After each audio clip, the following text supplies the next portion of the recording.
Benita with Knitting in the Mitten here, and you may have heard that I bought some apples for Thanksgiving pie and put them in my garage, and something started to eat them. And I don't think it was a mouse because they ate lots of big chunks, so maybe it was a squirrel or a mink. But I tossed them in the meadow for the deer, and now I need new apples. And we learned a couple years ago at a farmer's market that spies for pies are the way to go. So apparently there's apples called spies, which I didn't know before that.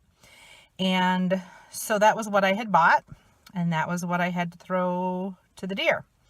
So the place I bought them they retired and their market is closed, but I saw on Facebook that they have an outside fridge with some cider. So I sent them a message. Well, I replied to them on Facebook and asked if they had any spies left, and he said they did, and they would leave them in the fridge for me today, and I just need to leave them $1. So that's way too good a deal. I'll probably leave them a couple dollars, but we're gonna go see if Big Dan has my spies. Okay, there's the outdoor fridge. Let's go see if we can find some spies. And my friend Ann also wanted some cider, so let's take a look.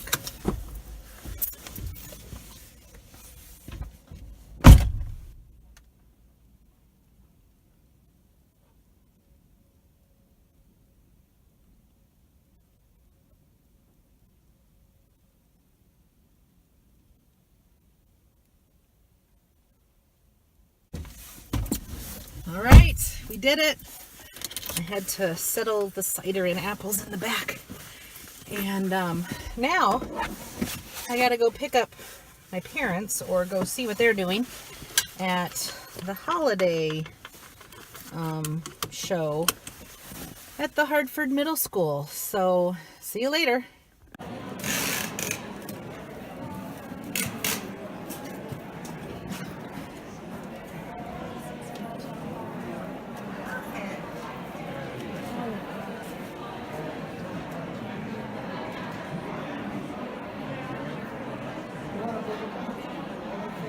Well, we had a great time at the holiday market at the Hartford Middle School. I bought this lovely wreath made by the Friends of the Hartford Library, and it was only $5, so that was a deal.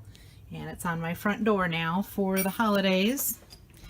And we also went to the open house at Picket Fence Pottery, where I got this little tiny bowl, because I always need little tiny bowls. And I got this adorable little mouse. Oh, he's so cute. And I got something from a neighbor for helping me with a project. So just a second. So my neighbor Teresa helped me out with finishing a project that I really needed help with. And she wouldn't let me pay her. So I found this lovely little plate, and it says, "Make me an instrument of peace." And I thought she would really like that. And so I'm going to give that to her as a thank you for her help. So it's been a great day. I also got a whole bag of, I guess, young adult books, because they had a table full of new books for free. So, and they really wanted me to take a bag full. So I did. Some of them look kind of interesting. I'm going to bring them at Thanksmas for my nieces. And if you want them, great. If you don't, take them somewhere else, throw them away, give them to a friend. But they look kind of interesting. So guess that's it. I thought I would also show you the project I'm working on now. It's called a temperature scarf, and I mentioned it the other day. I'm sure many of you were really wondering what that was all about. So I thought I'd tell you. So what you do is you pick a bunch of different colors and you give them, you assign them a temperature. So these are my colors. So as you can see, if the high temperature for that day is 100 degrees or more, then I would use this color, and so on, all the way down to 0 or below, which would be this color. And if it is a snow day, then I add another 2 rows of white. So you find out the high temperature of the day, you knit 2 rows, or in my case, I've got some kind of a funky pattern going where I slip 1 knitwise, knit 2, purl 1, knit 3, and repeat most of that except for the slipping of the stitch. And I do 2 rows every day. Well, what happened was my plan, or the way it's supposed to work, is you do 2 rows of the high temperature color every day for the whole year. And this is how far I got. I made it to March 31st. So I wrote in the high temperature of the day, and then when I knit my 2 rows, I scribbled it out. I have a lot more to do. And fortunately for me, well, when I try to find the high temperature of days that have passed, it's really hard to do that apparently. And most often they will give me the high temperature for South Haven, Michigan, which is close, but not exactly, because they're right on Lake Michigan and I'm maybe 20 miles in. So not completely accurate.